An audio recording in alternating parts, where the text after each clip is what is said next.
Hello everyone, welcome और welcome back to my YouTube channel. आज हमारी लास्ट वीडियो होगी जीआई ट्रैक की।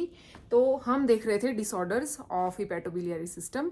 तो आज हम देखेंगे सबसे पहले हिपैटिक सिरोसिस और लीवर सिरोसिस भी बोल सकते हैं। तो लीवर सिरोसिस में क्या होता है, ये एक डिफ्यूजिव और जो प्रोग्रेस करता रहता है ऐसा डिसऑर्डर है। पहले एक जगह होगा, वहां से वो डिफ्यूज करता रहेगा, मतलब एक जगह से धीरे धीरे फैलेगा और पूरे जो हमारे लीवर की जो आर्किटेक्चर है उसको डिस्टर्ब कर देगा।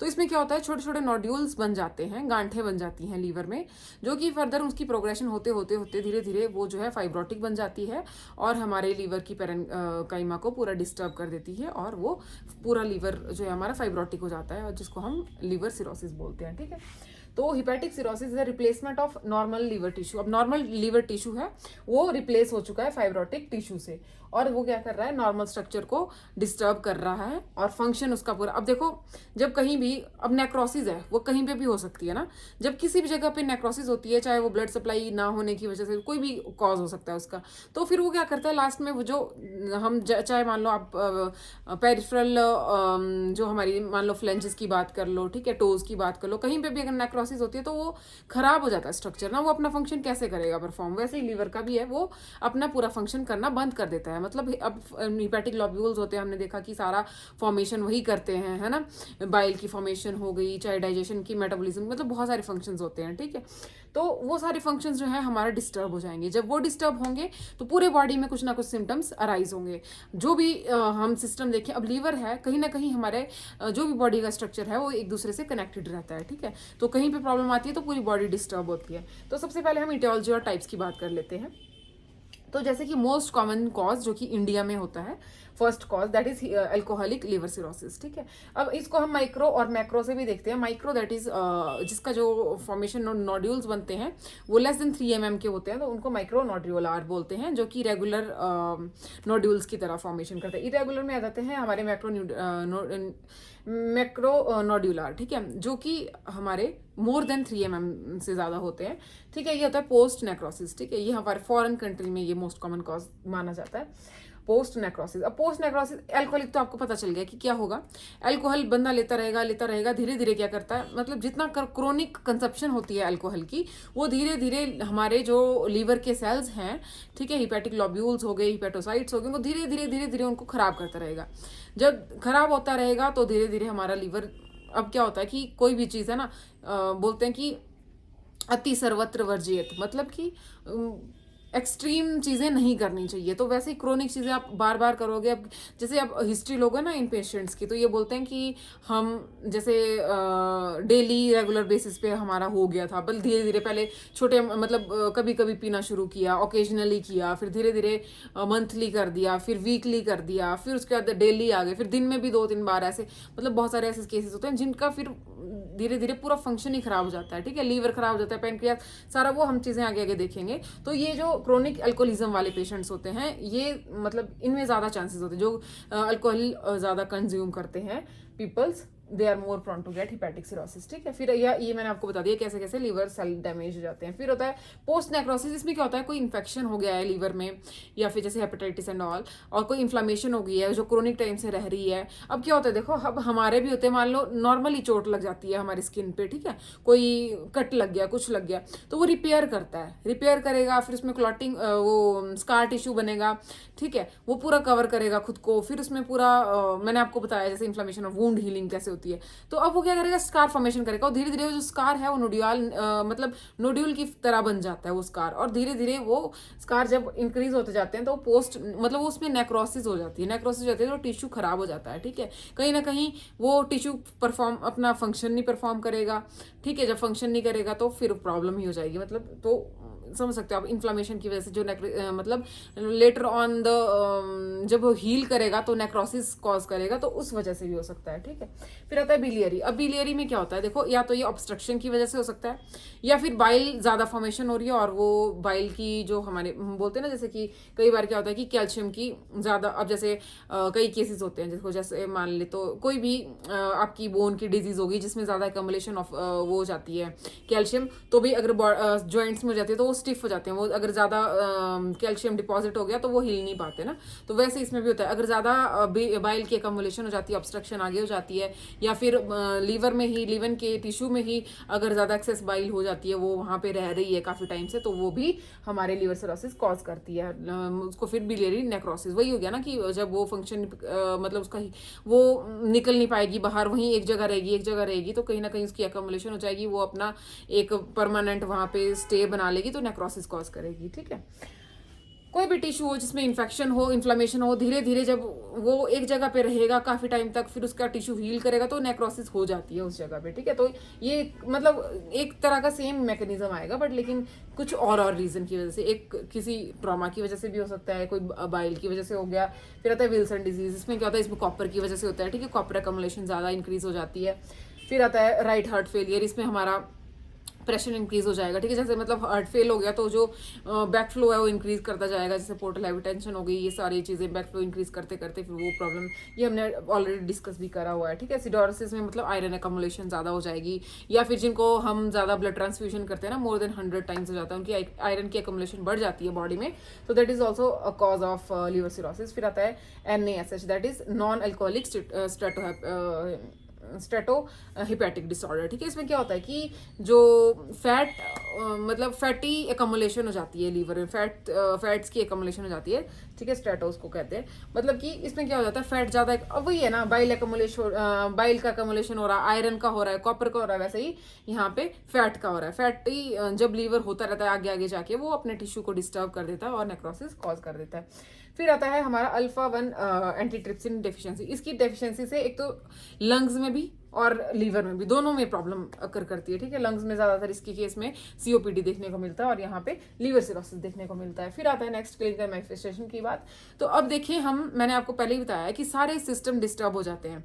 ठीक है, तो जैसे हम GI की बात कर लें, नोजिया, वॉमिटिंग, ठीक है, anorexia, weight loss, constipation, diarrhoea, ठीक है, इसोफेजियल वेरिसेस देखने को मिलेगी। जैसे मतलब ये चीज़ें हैं ना जो मैंने आपको पहले ही बता रखी हैं, मैंने आपको बताया जैसे कि कोई भी चीज़ में प्रॉब्लम होती है, इसे उसे इधर उधर जुड़े हुई जो भी चीज़ें हैं वो सारी डिस्टर्ब हो जाती है। ठीक है, ऊपर से नीचे तक आप मूव करते रहो, चीज़ें को याद करना इस तरीके से याद कर सकते हैं। ठीक है, नोजिया, वॉमिटिंग हो गया, कॉन्स्टिपेशन हो गया, डायरिया, ये तो सारे कॉमन सिम्टम्स हैं। ठीक है, जो होते ही हैं। जैसे जैसे मैंने आपको बताया था, अब इसोफेजियल वेरिसेस इन्वॉल्व हो जाता है तो फिर हमारा हिमेटोमेसिस देखने को मिलेगी, एसाइटिस देखने को मिलेगा। ठीक है, सारा, क्योंकि मैंने आपको सारी चीज़ें एक्सप्लेन करी हुई हैं ऑलरेडी। ठीक है, जैसे एल्बुमिन नहीं बनेगा तो क्या होगा, वैसे भी अगर इसकी वजह से जो हमारा ऑस्मोटिक प्रेशर है वो डिस्टर्ब हो जाएगा, हाइड्रोस्टैटिक प्रेशर डिस्टर्ब होगा, सारे मैकेनिज्म हमने ऑलरेडी डिस्कस करे हुए हैं।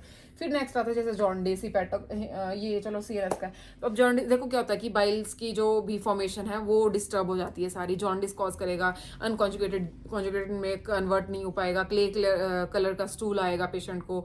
ठीक है, और हमारे पाल्मर एरिथमिया, ये सारे मतलब जो कैपिट मेड्यूसी, ये सारे से मतलब जो इसमें टारगेट हाई में है वो मैंने ऑलरेडी लिख रखे हैं, बट ये लेकिन मैं आपको थोड़ा सा एक्स्ट्रा पॉइंट्स बता रही हूँ। ठीक है, अब जैसे क्या होता है, जो पाम है ना, यहाँ पे भी इंक्रीज हो जाती है ब्लड वेसल्स। क्या होता है कि मतलब प्रॉपर जो फ्लो है हमारा वो नहीं हो पाता, तो उसके लिए हमने पहले भी ऑलरेडी कुछ शंट्स डिस्कस कर रखे हैं जो कि उसकी फ्लो को प्रॉपरली मतलब ताकि रुकावट ना आए उसके लिए करे हैं, जो कि हम मैनेजमेंट में देख लेंगे थोड़ा सा।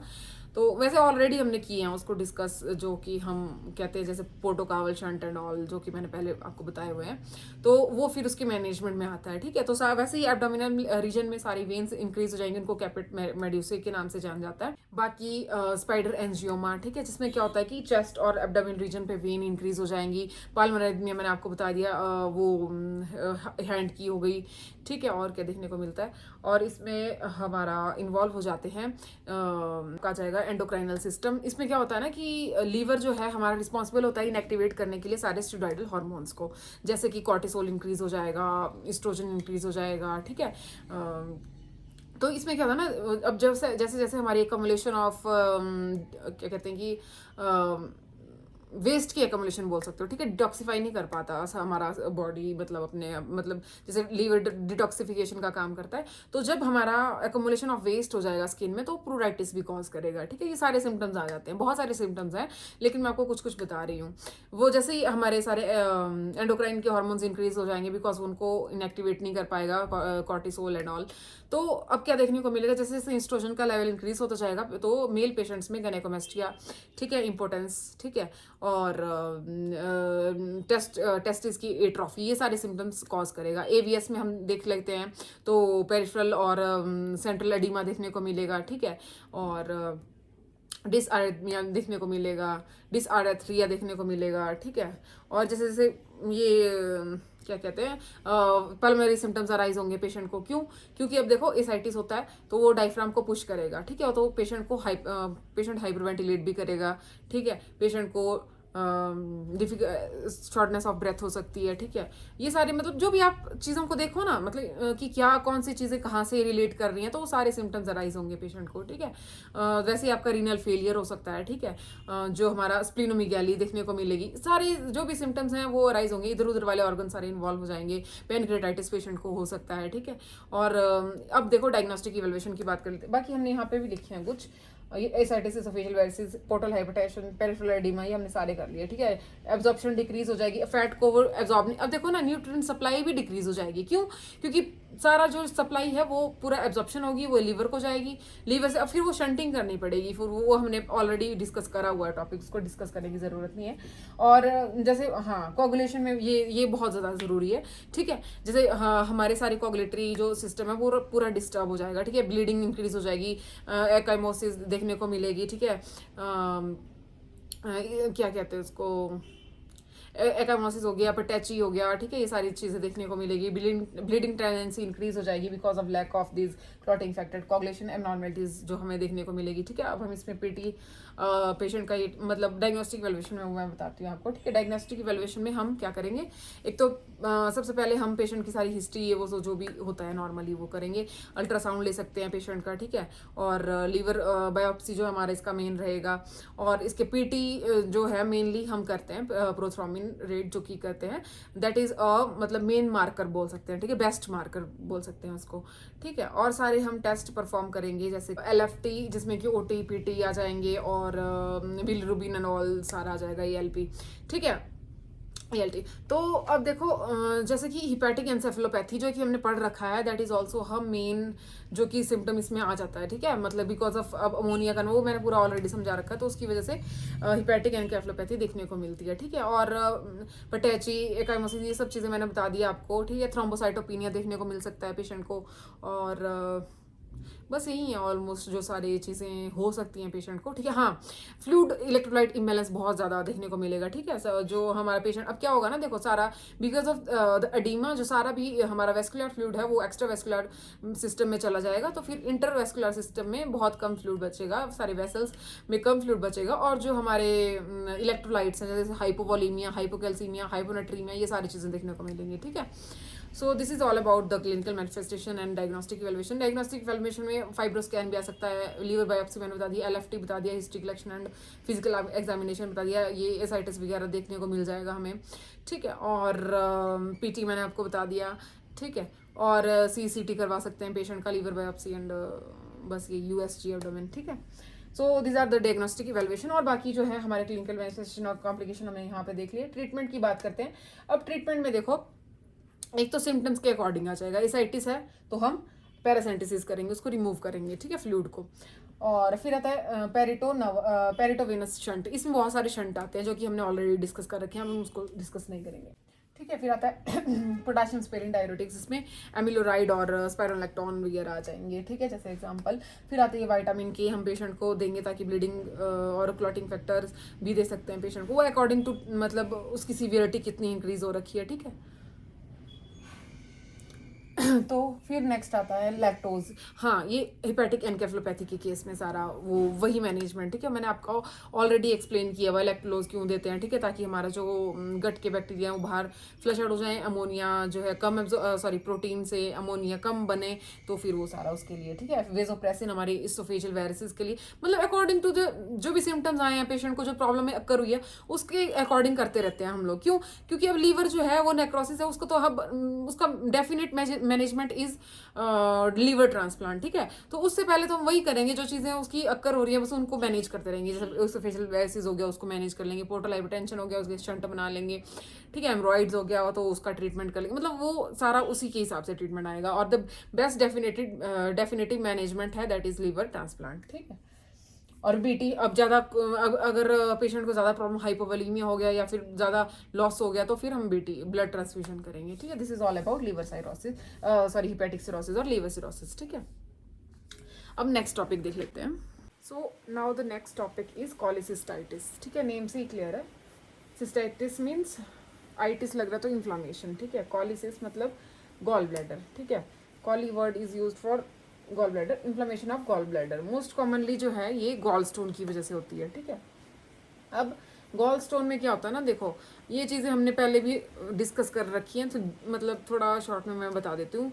जब अब गॉल स्टोन है, ठीक है, अब क्या होता है कि मेनली जो है जो हमारा बिलीरुबिन है, ठीक है, वो सिक्रेट होगा। आपको पता है वो स्टोर किस पे होता है, गॉल ब्लैडर में स्टोर होता है, ठीक है। तो कैपेसिटी और ये सब चीज़ें हमने ऑलरेडी डिस्कस कर रखी हैं। तो जब क्या होता है कि वहाँ पे बिलीरुबिन इकट्ठा होता रहता है और काफ़ी टाइम तक या तो वो एम्प्टी नहीं हो रहा या फिर मतलब ऑब्स्ट्रक्शन है, किसी भी कारण से वो हो सकता है। तो जब वो पड़ा रहेगा गॉल ब्लैडर में तो धीरे धीरे उसका जो वाटर कंटेंट है वो एब्जॉर्ब हो जाएगा। एब्जॉर्ब होगा तो वो धीरे धीरे एक स्टोन की फॉर्मेशन ले लेगा, ठीक है। वो भी डिपेंड करता है स्टोन किस चीज़ की बन रही है, ठीक है। वो अलग अलग रीजंस होते हैं सारे, बट लेकिन मैं आपको एक नॉर्मल सा तरीका बता रही हूँ कि कैसे ये फॉर्मेशन होती है। फिर आता है क्लिनिकल मैनिफेस्टेशन की बात। तो अब देखो एक तो जहाँ पे अब मेन कहाँ पे लाई करता है गॉल ब्लैडर, ठीक है, राइट अपर क्वाड्रेंट, तो वहाँ पे पेन होगी पेशेंट को मेनली आफ्टर जब वो फैटी कंटेंट लेगा, ठीक है। क्यों? बिकॉज उस टाइम क्या होता है ना, अब देखो हमारी बॉडी में जो है मेनली कोई भी सिक्रेशंस हैं, कुछ भी होना है तो वो पेरिस्टालसिस की वजह से होती है, या फिर एक्शन जैसे चर्निंग एक्शन हमारे स्टमक का हो गया, ठीक है। मतलब कोई भी चीज़ ने मूव करना तो वो इस मूवमेंट से होता है, ठीक है। तो अब जब गॉल ब्लैडर स्क्वीज करेगा, खुद को स्क्वीज करती है मतलब बॉडी के जो ऑर्गन्स है ना, ताकि मतलब जो भी कंटेंट उनके अंदर है वो एम्प्टी हो जाए। तो जैसे ही हमारा फूड जाएगा, फैटी फूड जाएगा, तो उसको इमल्सिफाई करने के लिए हमें बाइल सॉल्ट्स और बाइल की ज़रूरत होती है, जैसे ना। और तो क्या होगा, बाइल की सिक्रीशन करने के लिए गॉल ब्लैडर खुद को स्क्वीज करेगा, टाइप ऑफ मूवमेंट करेगा, ठीक है। जब वो मूव करेगा तो पेन अकर होगी, ठीक है। तो दैट्स वाई राइट क्वाड्रेंट में पेन होगी while after injection of fatty food, ठीक है। उसके बाद आ गई एक्यूट पेन, ठीक है। टेंडरनेस रहेगी, रिजिडिटी रहेगी राइट अपर क्वाड्रेंट में, जो कि मिड स्टर्नम से, ठीक है, राइट शोल्डर पेन, यहाँ पे मिड स्टर्नम से लेके ये है ना स्टर्नम, मिड स्टर्नम से लेके राइट शोल्डर, इसके बीच बीच में यहाँ पे पेन रहेगी पेशेंट को राइट अपर क्वाड्रेंट में। फिर आता है पॉजिटिव मर्पी साइन। अब मर्पी साइन में क्या होता है, when पाल्पेटिंग in the right upper quadrant and right hypochondriac और राइट सब कोस्टल रीजन में। अब जब पाल्पेट कर रहे हैं, राइट हाइपोकॉन्ड्रिक बोल सकते हो, राइट हाइपोकॉन्ड्रिक बोल सकते हो, राइट अपर क्वाड्रेंट बोल सकते हो और सब कोस्टल रीजन बोल सकते हो। अब इसके मार्जिन पे क्या होगा, जब हम पाल्पेट करेंगे तो फिर उसके बाद पाल्पेट कर रहे हैं हम लोग तो पेशेंट को बोलेंगे कि आप इंस्पायर करो, डीप इंस्पायर करो। जैसे ही पेशेंट डीप इंस्पायर करेगा तो उसको पेन होगा, ठीक है। ठीक, ask patient to deep breath but patient can not, मतलब पेशेंट मतलब हमने पेशेंट को बोला, हमने पाल्पेट किया पेशेंट को रीजन पे, राइट अपर क्वाड्रेंट और राइट हाइपोकॉन्ड्रियक और सब कोस्टल रीजन में। जब हमने उसको पाल्पेट किया तो हमने जब पेशेंट को बोला कि आप डीप इंस्पायर करो, डीप ब्रेथ लो, तो पेशेंट नहीं ले पाएगा। क्यों? बिकॉज उसको सीवियर पेन होगा, ठीक है। फिर आता है क्रॉनिक कॉलिसिस्टाइटिस अकर्स। अब क्रॉनिक कब होता है, ये एक्यूट की बात कर ली, जैसे हमने थोड़ा बहुत जो हमने बताया कि जैसे मैंने बताया वो अब कैल्शियम और इन सब चीज, वो सारी अलग अलग चीज़ें होती हैं, बस जितना हम थोड़ा थोड़ा देख लेते हैं सारा कि क्या होता है। तो क्रोनिक कॉलिसिस्टाइटिस जब होता है पेशेंट को, तो वो क्यों होता है, बिकॉज जो हमारा गॉल ब्लैडर है वो खुद को एम्प्टी नहीं कर पाता, ठीक है। Chronic cholecystitis occur because of the inefficient emptying of gall bladder and gall bladder muscles. और एक और चीज़, अब देखो अब कहीं पे भी इन्फेक्शन होता है, वैसे आगे आ जाएंगी ये चीज़ें, पर मैं ऐसे ही बता रही हूँ आपको। देखो कहीं पे भी कोई भी चीज़ होती है, किसी को इन्फेक्शन हो रहा है, अब जैसे पर्सन टू पर्सन ही ले लो आप, कमरे में 4-5 लोग हैं, या तो किसी को इन्फेक्शन है तो दूसरे तीसरे को हो रहा है, ठीक है। एक ये तरीका हो जाता है, मतलब एक ऑर्गन है वो दूसरे ऑर्गन से, मतलब नेबर ऑर्गन से इन्फेक्शन ले रहा है। एक हो गया लिम्फेटिक सिस्टम से, एक हो गया किसी और प्रॉब्लम से, मतलब ऐसे ऐसे करके। और एक जैसे मैं बता रही हूँ आपको क्रोनिक कॉलिसिस्टाइटिस का, एक तो हो गया आपका कि वो खाली नहीं हो पा रहा, तो वो स्टोन क्या करेंगी, वहीं पे रहेंगी, वाटर अब्जॉर्प्शन हो जाएगी और वो धीरे धीरे पूरा इन्फेक्शन कॉज कर देंगी। बिकॉज वो अब जैसे यहाँ पे स्टोन है मान लो, ठीक है, ये स्टोन है, ठीक है, ये पहले सॉफ्ट थी बिकॉज इसमें वाटर भी था कंटेंट, ठीक है, मतलब सेमी सॉलिड टाइप, फिर ये धीरे धीरे सॉलिड हो गई और इसने जो है जब ये स्टोन बनने मतलब इसका वाटर कंटेंट अब्जॉर्ब हो गया तो ये धीरे धीरे एक्सकोरेशन बोल सकते हो या फिर मतलब वॉल के ऊपर फ्रिक्शन कॉज करेगी। तो उस वजह से क्या होगा कि धीरे धीरे स्किन मतलब आप बोल सकते हो इन्फ्लामेशन हो सकती है, इन्फ्लामेशन होगी तो इन्फेक्शन हो सकता है, ठीक है। तो this is the condition arise in that, तो वो धीरे धीरे क्रोनिक कंडीशन भी डेवलप हो सकती है उसकी वजह से, ठीक है। और या फिर वॉल की जो गॉल ब्लैडर की मसल्स हैं उनमें अंदरूनी ही कोई प्रॉब्लम हो गई है, मतलब वॉल की कोई डिजीज, मसल्स की कोई डिजीज हो गई है, ठीक है, जैसे आप स्किन इन्फेक्शन बोल सकते हो वैसे ही मसल में कोई प्रॉब्लम हो गई है तो उस वजह से भी वो हो सकता है, ठीक है। और आता है कैलकुलस, मतलब कि स्टोन की वजह से नहीं है, वो कुछ और कॉज है। तो मैंने उसको आपको बताया ना कि जैसे नेबर को प्रॉब्लम हो गई है वैसे वैसे हो सकता है, या फिर लिम्फेटिक सिस्टम के थ्रू कोई इन्फेक्शन आ गया, कोई वायरस बैक्टीरिया आ गया है, या फिर वैसे मतलब वेन्स के थ्रू, ब्लड के थ्रू आ गया, तो ये सारे कॉजेज हैं, ठीक है। A calculus cholecystitis occurs in the absence of gallstone disease, ये मैंने आपको बता दिया, is caused by bacterial invasion, ठीक है, या तो बैक्टीरिया की वजह से या फिर by lymphatic route या फिर vascular system से। फिर इसमें और क्या देखने को मिलता है, इसमें अब देखो आपको पता ही है जब बाइल एम्प्टी नहीं हो रही है, ऑब्स्ट्रक्शन है, ठीक है, बाइल स्टोन्स बन चुकी हैं या फिर इन्फेक्शन हो गया है और एम्प्टी करना मुश्किल हो रहा है, पेनफुल हो रहा है, ठीक है। अब क्या होता है देखो, अब धीरे धीरे बाइल का कंटेंट जो है जब हमारे इंटेस्टाइन तक नहीं पहुंच पाएगा, ठीक है, तो क्या करेगा, क्या होगा, वो डिजोल्व नहीं होगा हमारे मतलब जो हमारा डाइजेस्टिव फूड है या फिर मटेरियल है जो एक्सक्रीट आउट होना, तो वो हमको पता है कि वो सारा जो भी लीवर का वो सिस्टम आता है, ठीक है, बिलीरुबिन का कन्वर्जन आता है, वो सारे सिस्टम में कहीं ना कहीं रुकावट आएगी, तो फिर वो क्ले कलर का स्टूल देखने को मिलेगा, ठीक है। स्टेटोरिया, बिकॉज फैट जो है हमारा फूड कंटेंट में वैसा का वैसा ही है, वो डाइजेस्ट नहीं हुआ तो वैसे ही स्टूल में निकल जाएगा, तो that is fat in stool is called as steatorrhoea. फिर आता है डार्क ऑरेंज और foamy urine, that is this is because of जो सीरम का ये बिलीरुबिन, अब क्ले स्टूल क्ले कलर के क्यों हो रहे हैं, बिकॉज बिलीरुबिन का वहां तक पहुंच नहीं पा रहा, because it is a kind of pigment ना, तो जो कि हमारे स्टूल को कलर प्रोवाइड करता है येलो, तो वो वहां तक नहीं पहुंच पा रहा, बट लेकिन ब्लड में ज़्यादा है, ब्लड में ज़्यादा होने की वजह से ये यूरिन का डार्क ऑरेंज कलर हो जाएगा और फोमी यूरिन आएगा पेशेंट को। अब हम देख लेते हैं कॉलिसिस्टाइटिस की मैनेजमेंट। तो अब हमारी मैनेजमेंट आ जाती है, पहले हम डायग्नोस्टिक इवेल्युएशन की बात कर लेते हैं। तो हमने ऑलरेडी पढ़े हुए हैं, है ना, जब डायग्नोस्टिक इवेल्युएशंस देखी हैं, अल्ट्रासाउंड वही सेम ही आ जाएंगी सारी चीज़ें, अल्ट्रासाउंड हो गया, CCT हो गया, ठीक है, और हिडा स्कैन इसमें करेंगे, ERCP MRCP वो सारी आ जाएंगी, ठीक है। EFAST अगर ट्रॉमा के केस में, अगर पेशेंट को ट्रॉमा होने के बाद इन्फेक्शन हो रहा है तो वो सारा वैसे रहेगा, ठीक है। ऑलरेडी हमने डायग्नोस्टिक इवैल्यूएशन में सारे डिस्कस कर रखे हैं। फिर आता है मैनेजमेंट की बात, ठीक है। अब देखो पेशेंट को क्या हो रहा है, फैटी डाइट लेने पे एक तो लो फैट डाइट देनी है हमने सबसे पहले तो पेशेंट को, ठीक है। फैटी डाइट के होने से उसको पेन इंक्रीज हो रही है, अगर उसको खाना लेने से पेन हो रही है, बहुत ज़्यादा पेनफुल कंडीशन है पेशेंट को, तो कुछ टाइम हम उसको NPO रखेंगे और IV फ्लूइड्स पे ले लेंगे पेशेंट को, क्यों, ताकि उसकी पेन सबसाइड कर जाए, ठीक है। फिर आते हैं एंटीकोलिनर्जिक्स। अब जैसे कि उसकी जो गॉल ब्लैडर है या बाइल डक्ट है तो वहाँ पे स्पाज्म हो रखा है, ठीक है, बिकॉज ऑफ दिस कंडीशन, तो अब क्या करेंगे, एंटीकोलिनर्जिक देके उसके स्पाज्म को रिड्यूस करेंगे, ठीक है, एनाल्जेसिक, ताकि उसकी पेन कंट्रोल में हो सके, ठीक है। फिर आता है देखो अब ना ये दोनों टर्म याद रखनी है, मैंने आपको पहले भी बताया था, एक स्टोमी और एक एक्टमी, ठीक है, कॉलीसिस्टेक्टमी और कॉलीसिस्टोस्टोमी, ठीक है। अब ectomy is a removal and cholecystostomy is a opening, ठीक है। अब क्या होता है, अब देखो स्टोन है ना पेशेंट के उधर, अब देखो अगर कंडीशन पूरी मतलब ज़्यादा इन्फेक्शन हो रखा है, हम उसको मतलब सॉरी ओपनिंग करके गॉल स्टोन को निकाल के उसको रिलीव नहीं कर पाएंगे शायद, या फिर कोई प्रॉब्लम है, तो हम फिर क्या प्रेफर करेंगे कि उसको रिमूव ही करें, ठीक है। तो उस केस में कॉलीसिस्टेक्टमी करेंगे, ठीक है, जैसे रिमूवल ऑफ पूरा गॉल ब्लैडर निकाल देंगे। और परक्यूटेनियस कॉलीसिस्टोस्टोमी, इसमें क्या करेंगे, सिर्फ सिंगल ओपनिंग करके जो गॉल स्टोन है उसको रिमूव करके, और गॉल ब्लैडर वैसा का वैसा ही रहेगा अंदर, ठीक है। This is difference between them.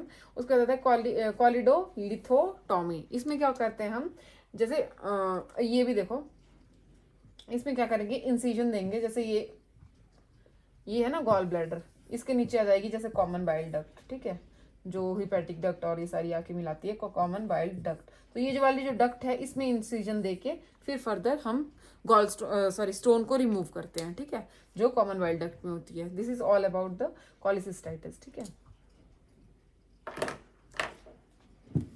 अब हम नेक्स्ट देख लेते हैं cholelithiasis, that is gall stone. अभी हमने पढ़ा इन्फेक्शन ऑफ गॉल ब्लैडर, अब हम पढ़ेंगे स्टोन ऑफ, उसमें हम सारी डिटेल्स देख लेंगे कि कौन सा किस चीज का बना हुआ स्टोन है, कैसे है, क्या हो रहा है, ठीक है। फिर अब नेक्स्ट है कॉलीलिथियासिस, ठीक है। कॉलीलिथियासिस हम बोलते हैं स्टोन इन गॉल ब्लैडर को, ठीक है, या फिर कैल्कुली इन गॉल ब्लैडर। और कॉलीलिथियासिस अगर बात करें तो वो होता है स्टोन इन बाइल डक्ट, ठीक है। तो कॉलीलिथियासिस हम देख रहे हैं। कॉलीलिथियासिस, अब देखो स्टोन जो गॉल ब्लैडर में बनती है वो कितने टाइप की होती है, ठीक है। एक होगी कोलेस्ट्रॉल से बनी हुई, एक होगी बाइल पिगमेंट, ठीक है, मेजरली जो आता है बिलीरुबिन से वो बनी होती है, और रेयरली बिलीवर्डिन से होती है, ठीक है। और मिक्स्ड टाइप की भी होती है जो कि कोलेस्ट्रॉल और बाइल पिगमेंट दोनों से मिक्स्ड होके बनती है, ठीक है।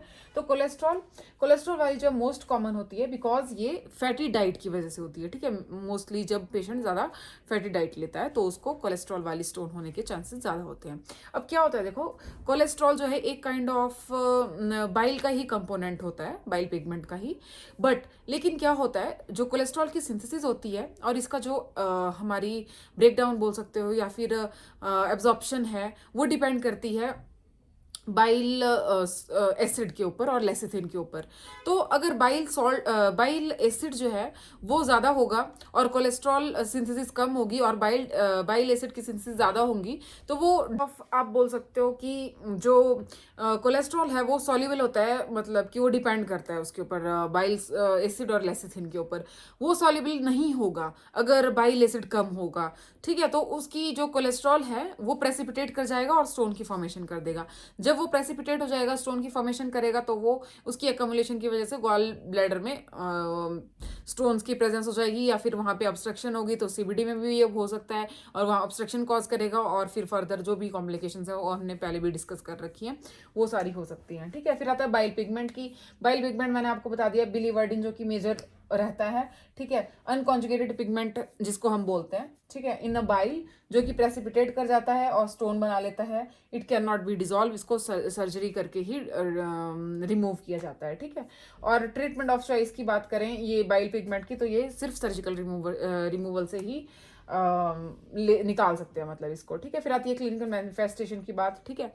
अब क्या होगा पेशेंट को, अब गॉल ब्लैडर कहाँ है, राइट अपर क्वाड्रेंट में, तो राइट अपर क्वाड्रेंट में पेन होगी जो कि रेडिएट करेगी टुवर्ड बैक और राइट शोल्डर की तरफ, ठीक है। यहाँ से मतलब आगे से पीछे जाएगी और साथ में राइट शोल्डर की तरफ जाएगी, ठीक है। और ऑब्स्ट्रक्टिव जॉन्डिस इसमें कॉज करता है, बिकॉज ऑफ ऑब्स्ट्रक्शन जॉन्डिस हो जाएगा पेशेंट को, ठीक है। फिर आता है यूरिन डार्क कलर का, बिकॉज जो बाइल है वो आगे जा नहीं पा रहा, वो सीरम में ज़्यादा रह रहा है, तो सीरम में ज़्यादा रहेगा तो वो यूरिन के थ्रू एक्सक्रीट आउट होगा और स्टूल क्ले कलर का हो जाएगा, बिकॉज वहाँ पे कोई बिलिरुबिन पिगमेंट प्रेजेंट नहीं है। ब्लीडिंग हो सकती है पेशेंट को, ठीक है। स्टेटोरिया, वो ने ऑलरेडी ये सारे सिम्टम्स हमने ऑलरेडी देख रखे हैं, नोजिया, वॉमिटिंग, ठीक है, वेट लॉस और फीलिंग ऑफ फुलनेस रहेगी पेशेंट को, ये सारे क्लिनिकल मैनिफेस्टेशन। फिर आती है डायग्नोस्टिक इवेल्युएशन की बात। तो इसका जो डायग्नोस्टिक इवेल्युएशन ऑफ चॉइस बोल सकते हो आप, ठीक है, तो वो रहता है हमारा कॉलिसिस्टोग्राफी, ठीक है। कॉलिसिस्टोग्राफी में क्या होता है, इसमें एक आयोडीन की डाई होती है जो कि हम पेशेंट को देंगे, तो उससे क्या होगा ना, जो एब्जॉर्प्शन, जैसे बाइल एब्जॉर्ब सिक्रीशन जैसे भी जिस पाथवे से होगी उसी पाथ से वो आएगा, तो उससे ना हमें पता चल जाएगा कि बाइल कौन से पाथ से आ रहा है और कहीं पे कौन सी पाथवे में कोई ऑब्स्ट्रक्शन है, प्रॉब्लम है, स्टोन कहाँ पर है, मतलब वो लोग, मतलब आप कह सकते हो कि लोकेशन के लिए, ठीक है, लोकेशन पता करने के लिए। तो cholecystography is a evaluation of choice बोल सकते हो। और ईआरसीपी कर सकते हैं, ये थेराप्यूटिक भी हो सकती है और साथ में डायग्नोस्टिक तो ये है ही है, ठीक है। अब जैसे मतलब आपने सुना होगा, मतलब मेनली सीबीडी में हो, इन सब चीज़ों में हो, या फिर एमआरसीपी से भी हो सकता है रिमूव, ठीक है। बट लेकिन मतलब ये वही है थेराप्यूटिक और साथ में डायग्नोस्टिक, जो हम इसको मतलब इस्तेमाल कर सकते हैं दोनों वे से, ठीक है। तो स्टोन रिमूव भी कर सकते हैं अगर हम देख रहे हैं, मतलब ईआरसीपी के थ्रू उसको विजुअलाइज कर रहे हैं, अगर लग रहा है कि स्मॉल है एकदम से निकल जाएगी, तो उसी टाइम पे रिमूव भी कर सकते हैं स्टोन को, ठीक है। तो इसीलिए ये डायग्नोस्टिक भी है और थेराप्यूटिक प्रोसीजर भी है, ठीक है। फिर उसके बाद हम देख लेते हैं मैनेजमेंट। तो अब आती है मैनेजमेंट की बात। सबसे पहले तो हमने पेशेंट को बोलना है कि आपने लो फैटी डाइट लेनी है, ठीक है। फिर आती है बात यूरोसिडोल और चिनोडियोल, जो कॉमनली नेम बोलते हैं, ठीक है। और पूरा नेम है UDCAR-CDCA, ठीक है। यूरो डिऑक्सी कोलिक एसिड और चिनो डिऑक्सी कोलिक एसिड, ठीक है। फिर आता है डिजॉल्विंग एजेंट की बात। अब ये है ना, ये क्या करते हैं, एक तो ये डिजॉल्विंग में हेल्प करते हैं स्टोन को, और साथ में कोलेस्ट्रॉल की सिंथेसिस को भी कम करते हैं, ठीक है। फिर आता है dissolving agent methyl tertiary butyl ether, जो कि हमारा कैथेटर है ना, कैथेटर की हेल्प से उसको इन्फ्यूज कर देते हैं और फिर वो डिजॉल्विंग में हेल्प करता है, ठीक है, मतलब जो भी स्टोन है उसको।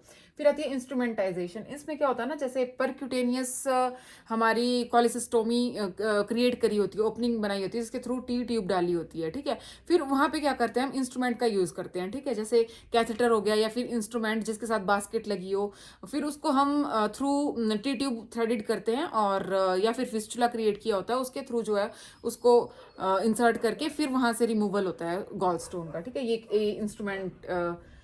इंस्ट्रूमेंटेशन का ये मेथड है। फिर आता है ESWL और ISWL, that is extra corporal shockwave therapy lithotripsy, और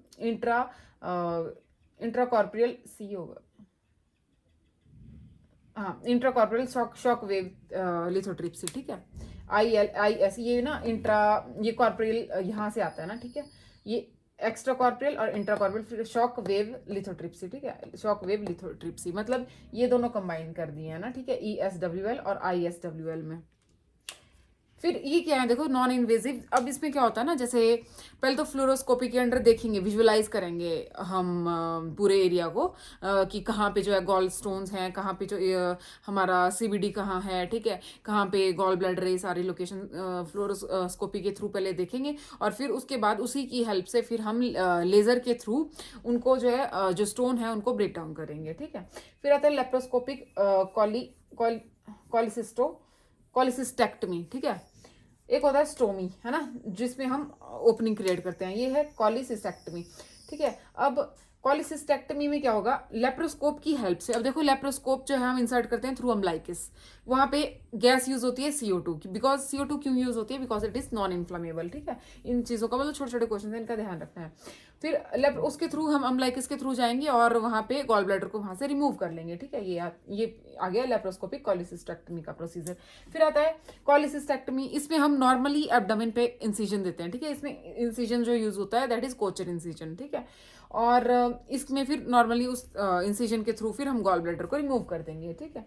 फिर आता है कॉलिडोकोस्टोमी। कॉलिडोकोस्टोमी में क्या होता है कि हम ना कॉमन वेल डक्ट में इंसिजन देते हैं, उसमें एक ओपनिंग बनाते हैं, फिर उस ओपनिंग के थ्रू सारे स्टोन को रिमूव करते हैं, ठीक है। This is all about the management of cholelithiasis. अब नेक्स्ट हम करेंगे पेनक्रिएटाइटिस। सो अब नेक्स्ट पेनक्रिएटाइटिस, ठीक है। पेनक्रिएटाइटिस इज इन्फ्लामेशन ऑफ पेनक्रियाज, ठीक है। और इसको हम ऑटो डाइजेशन ऑफ पेनक्रियाज भी बोलेंगे, क्यों, बिकॉज इसमें क्या होता है, जैसे एंजाइम्स होते हैं ना जो हमारे, जैसे ही एंजाइम्स का लेवल इंक्रीज होता रहेगा। अब आपको पता है कि जैसे भी हमारे ट्रिप्सिन है, ठीक है, काइमोट्रिप्सिन हो गया, ट्रिप्सिन हो गया, तो अब ये ना सारे इनएक्टिव फॉर्म में होते हैं जब ये पेनक्रियाज में होते हैं। फिर हमारे इंटेस्टाइनल जो जूसेस हैं उनकी प्रेजेंस में जाके वो एक्टिवेट होते हैं ना। तो फिर क्या होता है, जो ये सारे एंजाइम्स हैं, ये जब इनको मतलब ये इनकी क्वांटिटी ज़्यादा हो जाती है। अब हमारे पेनक्रियाज में क्या होता है, इनको इनिबिट करने के लिए एंजाइम्स, ये सारे हमने कॉन्सेप्ट पढ़ रखे हैं मतलब ऑलरेडी, मैं थोड़ा सा रिवाइज करवा दूंगी। तो जो ये इनएक्टिव फॉर्म में होते हैं, इनको इनिबिट करने के लिए भी हमारे सब्सटेंसेस होते हैं, ठीक है। बट लेकिन जब इनकी अब ये सिक्रीट होते रहेंगे अंदर ही अंदर, या फिर आगे ऑब्स्ट्रक्शन है या कोई प्रॉब्लम है, तो ये मतलब इंटेस्टाइन में जा नहीं पाएंगे, जिसकी वजह से इनका जो मतलब अपना ही लेवल है वो पेनक्रियाज में इंक्रीज होता जाएगा। जब ये इंक्रीज होता जाएगा तो फिर धीरे धीरे ये एक्टिव फॉर्म में कन्वर्ट हो जाएंगे। अब इनका काम क्या है, प्रोटीन की डाइजेशन करना।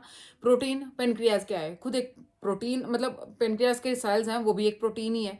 तो वो अपने ही सेल्स को अपनी ही मतलब प्रोटीन बोल सकते हो आप, उनको डाइजेस्ट करना शुरू कर देते हैं। तो that's why it is called as auto digestion of pancreas. ठीक है, मतलब वो कंसेप्ट मैंने शायद पहले आपको बता भी रखा है, ये वाला कंसेप्ट। ठीक है, इसमें क्या होता है कि अपने एंजाइम्स क्या करते हैं, खुद एक्टिवेट हो जाते हैं अंदर ही अंदर और अपने आप को, अपने सेल्स को खाने, डाइजेस्ट करने लग जाते हैं। फिर आता है मोर कॉमन कॉजेज, जो सबसे ज्यादा कॉजेज देखे जाते हैं, that is obstruction in biliary tract. ठीक है, वो स्टोन की वजह से हो सकता है। फिर आता है लॉन्ग टर्म अल्कोहल का यूज। ठीक है, अब लॉन्ग टर्म अल्कोहल का अल्कोहल से क्रॉनिक मोस्ट कॉमनली होता है, और एक्यूट मतलब जो रिकरेंट एक्यूट के अटैक्स अगर होंगे तो भी क्रॉनिक हो सकता है। बाकी बात करें एक्यूट की, तो एक्यूट ट्रॉमा की वजह से, गॉल स्टोन की वजह से, इस्कीमिया की वजह से, हाइपर कैल्सीमिया की वजह से, हाइपरलिपिडीमिया की वजह से, हाइपर पैराथायरॉयडिज्म की वजह से, तो ये सारे आ जाएंगे हमारे एक्यूट के कॉजेज। ठीक है, और वायरल भी हो सकते हैं, मतलब ये बहुत लेस कॉमन कॉजेज आ जाएंगे, बैक्टीरियल और ये ना वायरल। और डायबिटीज मेलाइटिस की वजह से भी हो सकता है। ठीक है, सिम्टम्स इसमें ये भी शो होते हैं, वो हम आगे पढ़ेंगे। फिर आता है एक्यूट, जैसे कि एक्यूट मतलब सडन अटैक हो गया एकदम से। ठीक है, एकदम से होने वाला, इसमें क्या होता है, एकदम से पेशेंट को पेन इंक्रीज हो जाएगी। ठीक है, राइट अपर क्वाड्रेंट में, जो कि रेडिएट करेगी टुवर्ड द बैक। ठीक है, और पेन, जैसे ही पेशेंट फैटी डाइट लेगा तो उसको पेन एग्रीवेट हो जाएगा एकदम से। ठीक है, और या फिर अल्कोहल लेगा तो भी। फिर एब्डोमेन में टेंडनेस देखने को मिलेगी। ठीक है, गार्डिंग ऑफ एब्डोमेन देखने को मिलेगा, और जो हमारे बॉल की साउंड्स हैं, मूवमेंट है, वो कम हो जाएगी। ठीक है, और सारे जो भी हैं हमारे WBC, ग्लूकोज, बिलीरुबिन, ठीक है, ALP, ठीक है, एल्केलाइन फॉस्फेटेज, ठीक है, और यूरिन एमाइलेज हो गया, सीरम एमाइलेज हो गया, सीरम लाइपेज हो गया, ये सारे जितने भी हमारे हार्मोन्स हैं, एंजाइम्स हैं, और ये WBC और शुगर के लेवल, ये सारा इंक्रीज हो जाएगा। ठीक है, जैसे ही मतलब पेनक्रियाज का सिस्टम हिल जाएगा, फंक्शन हिल जाएगा, तो ये सारा हो जाएगा। ठीक है, फिर आता है क्रॉनिक की बात। क्रॉनिक लॉन्ग टर्म से मैंने आपको जैसे ही बताया कि एक्यूट के रिकरेंट अटैक्स होंगे। ठीक है, तो या फिर कॉन्टिन्यूसली इन्फ्लामेशन हो रही है। ठीक है, जैसे मैंने बताया ऑब्स्ट्रक्शन हो गई है, या फिर अल्कोहल की वजह से इन्फ्लामेशन होके वो स्कार बन रहा है। स्कार बन रहा है तो फिर वो, जैसे हमारा लीवर सिरोसिस में होता था ना, वो स्कार टिश्यू फिर रिप्लेस करके पेनक्रियाज का जो नॉर्मल टिश्यू है वहां पे स्कार बन के उसको उसके फंक्शन को खराब कर देगा, उसकी जो आर्किटेक्टर है पेनक्रियाज की, उसको खराब कर देगा। ठीक है, वो सारी चीजें इसमें आ जाएंगी सेम एज इट इज। फिर आता है और एब्डोमिनल पेन इसमें देखने को मिलेगी, वही मतलब सेम ही चीजें हैं, स्टेटोरिया, वेट लॉस, सारे डायबिटीज के सिम्टम्स ये देखने को मिलेंगे। डायग्नोस्टिक और देख लो क्लिनिकल मैनिफेस्टेशंस जो इनकी दोनों की मिला के, एक तो सीवियर एपिगेस्ट्रिक पेन होगी, और जैसे ही पेशेंट मील लेगा, अब देखो क्या होता है ना, जैसे पेशेंट खाना खाता है तो सारे एंजाइम्स मतलब सारे जो भी सिस्टम है वो एक्टिवेट हो जाता है। ठीक है, पहले हमारा सलाइव, अब जैसे आपको लगता है प्लेट में बड़ा अच्छा सा खाना आ रहा है, तो क्या होता है, सलाइवा निकलना शुरू हो जाता है। ठीक है, स्लाइवा मतलब जैसे माउथ से स्टार्ट हो जाएगा, स्लाइवेशन हो गई, फिर अंदर अंदर जाते जाते HCl की सिक्रीशन। ठीक है, एंजाइम्स निकलने शुरू हो जाएंगे, वैसे ही पेनक्रियाटिक जूसेस, इंटेस्टाइनल जूसेस, सारे जूसेस निकलने शुरू हो जाएंगे ना, टू डाइजेस्ट द फूड। तो फिर क्या होगा, एंजाइम्स भी मतलब पेनक्रियाज एक्टिवेट होगा, पेनक्रियाज भी अपने जूसेस सिक्रीट करेगा, अपने एंजाइम सिक्रीट करेगा, हार्मोन सिक्रीट करेगा। तो जैसे ही अब पेनक्रियाज जैसे ही काम करेगा, वैसे ही उसमें फिर पेन अकर होगी। ठीक है, और पेन ज्यादा हो जाएगी। जैसे फूड आएगा तो वो एकदम से एक्टिवेट होकर अपना काम शुरू कर देगा, काम शुरू करेगा तो पेन होगा। ठीक है, सो दैट्स वाई मतलब आफ्टर टेकिंग अ मील तो पेशेंट को पेन होगा। फीवर देखने को मिलेगा, मैलेज, बल्कि फैटी स्टूल, ये हमने देखा, स्टेटोरिया वगैरह, ये वैसा ही होगा, एब्डोमिनल टेंडनेस और डिस्टेंशन वगैरह। ठीक है, फिर अब मेन देखो, अब इसमें ये साइंस भी होते हैं, कलन साइंस, ठीक है, Grey Turner sign, Fox sign भी इसमें होता है, मैं लिख देती हूँ, जो कि हमारा इनग्वाइनल रीजन में आता है, मतलब ब्रूसिंग टाइप हो जाती है। ठीक है, डिसकलरेशन, जैसे मतलब जैसे इसमें होता है कलन साइन में क्या होगा कि ब्लूइश डिसकलरेशन हमारी अम्बलाइकस के पास जो सबक्यूटेनियस टिश्यू होता है वहां पे हो जाती है। ठीक है, और ये साथ में फेलोपियन ट्यूब में अगर रप्चर हो गया तो भी कलन साइन देखने को मिलता है, और एक्टोपिक प्रेगनेंसी है तो भी कलन साइन देखने को मिलता है। ठीक है, ये आपको याद रखना है। फिर आता है ग्रे टर्नर साइन, इसमें क्या होता है, जो फ्लैंक रीजन आता है, जैसे एंड ऑफ द रिब और tip of the hip, pelvis, ठीक है, हिप बोन या पेल्विस बोल सकते हो, उनके बीच में जो एरिया रहता है दैट इज फ्लैंक रीजन, वहाँ पे ब्लूइश डिस्कलरेशन देखने को मिलती है, ठीक है। और ये हमारा रेट्रोपेरिटोनियल हेमरेज अगर हो तो भी देखने को मिलता है, ब्लीडिंग हो रखी हो अगर पेरिटोनियम के बिहाइंड तो भी देखने को मिलता है, और एन्यूरिज्म का रप्चर हुआ हो तो भी ये देखने को मिलता है, ठीक है। ये सब चीजें ध्यान रखनी है कि कलन साइन पेनक्रेटाइटिस में होता है, फेलोपियन ट्यूब के रप्चर में होता है, एक्टोपिक प्रेगनेंसी में होता है, फिर आता है ग्रेट एनल साइन जो कि पेनक्रेटाइटिस में हो गया, रेट्रोपेरिटोनियल हेमरेज में हो गया, ब्लीडिंग बिहाइंड पेरिटोनियम हो गया, और रप्चर ऑफ एन्यूरिज्म हो गया, इन सब में देखने को मिलता है, ठीक है। और अब डायग्नोस्टिक इवेल्युएशन की बात, एक तो ये साइंस प्रेजेंट हो गया तो भी हमें पता चल सकता है, लेकिन ये इसमें भी होते हैं, ठीक है, तो इनका ध्यान रखना है। फिर पेनक्रेटिक हार्मोन्स जैसे हमने देखा ना, ये ऑलरेडी सीरम जैसे एल्कलाइन फॉस्फेटेज हो गया, बिलीरुबिन हो गया, यूरिन सॉरी एमाइलेज हो गया, सलाइव, ये पेनक्रेटिक एमाइलेज, पेनक्रेटिक लाइपेज, ये सारे इनके जो भी चीजें हैं ये एलिवेट होगा इनका लेवल, ठीक है। कल ये हो गया WBC का लेवल एलिवेट होगा तो हम चेक कर सकते हैं TLC वगैरह से, उनसे हमें पता चल जाएगा, ठीक है। This is all about pancreatitis. अब हम इसकी मैनेजमेंट देख लेते हैं। सो अब आ जाते हैं मैनेजमेंट पे। तो सबसे पहले देखो, अब एक्यूट अटैक हुआ है पेशेंट को, तो उसको क्या हो रहा है, मील्स लेने पे प्रॉब्लम हो रही है ना, एपिगैस्ट्रिक पेन इंक्रीज हो जा रही है, एग्रीवेट कर जा रही है जैसे ही मील्स लेता है, तो हम पेशेंट को NPO रखेंगे, नील परोल रखेंगे, और कोशिश करेंगे TPN देने की, ठीक है, टोटल पेरेंटल न्यूट्रिशन जिसको बोलते हैं, ठीक है। उससे क्या होगा कि पेशेंट को पेन में रिलीफ हो जाएगा, ठीक है।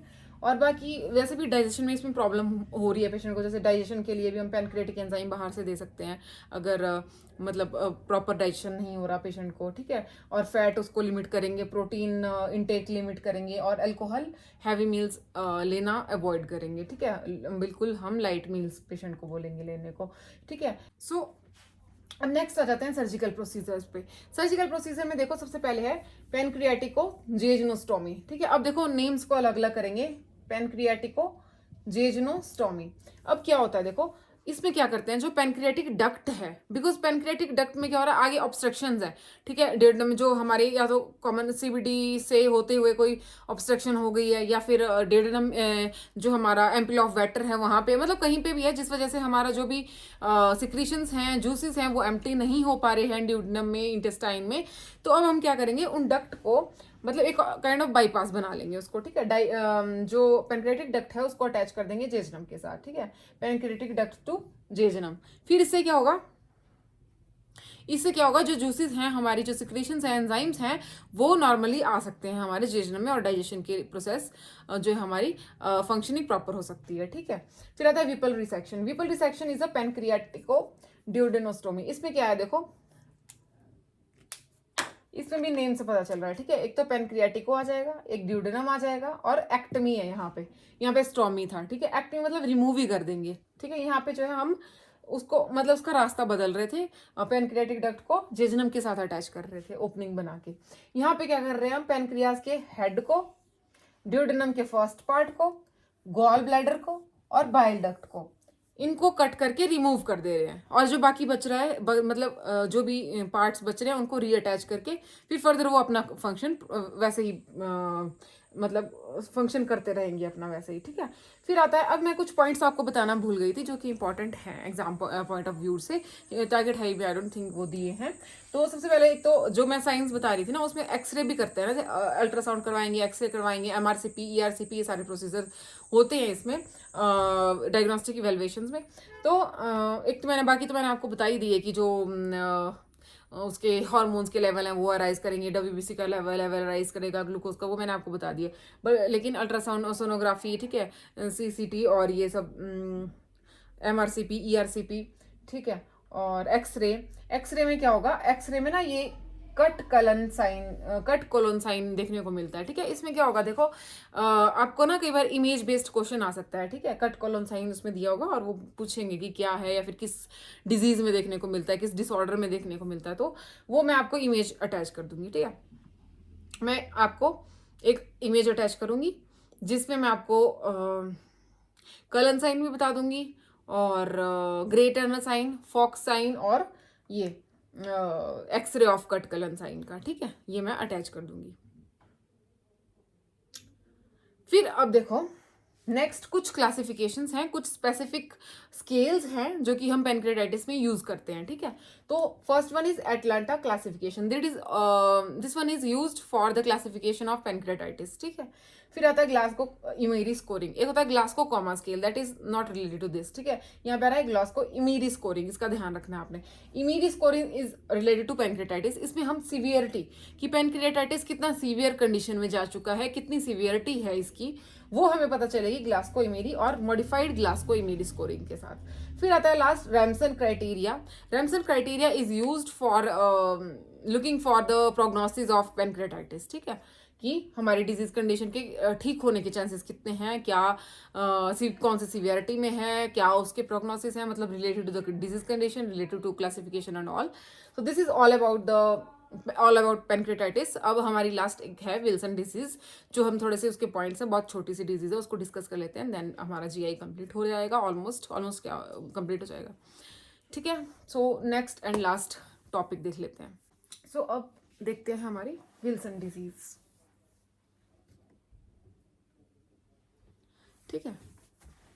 विल्सन डिजीज ये एक डिसऑर्डर है जिसमें क्या होता है, कॉपर एकमुलेट हो जाता है बॉडी में, ठीक है। जितना ज़्यादा कॉपर एकमुलेट होगा उतनी ज़्यादा प्रॉब्लम इंक्रीज होगी। ये होता क्यों है, अब देखो जो कॉपर है वो हमारा उसकी एब्जॉर्प्शन स्टार्ट होती है स्टमक और ड्यूटेनम में, ठीक है। अब हमारा जो ये एक ऑटोसोमल रिसेसिव डिजीज है जिसमें क्रोमोसोम 13 में कोई अल्ट्रेशन हो जाती है, जिसकी वजह से क्या होता है, अगर क्रोमोसोम 13 की अल्ट्रेशन है तो वो जो क्रोमोसोम 13 है उसका क्या काम होता है, वो जो है हमारा कॉपर बाइंडिंग प्रोटीन, जो हमारा प्रोटीन होता है एक, मतलब जो कॉपर की बाइंडिंग में हेल्प करता है, ठीक है, वो अगर बन नहीं पाएगा तो वो क्या करेगा, वो बाइंड नहीं कर पाएगा तो उसकी मतलब वो हमारी बॉडी में एक्सेस में रहेगा, ठीक है, अगर उसकी एब्जॉर्प्शन और एक्सक्रीशन नहीं हो पाएगी तो, ठीक है। तो copper binding protein that is ceruloplasminogen, ठीक है, सीरोप्लाज्मिनोजन की अगर फॉर्मेशन नहीं है, ठीक है, उसकी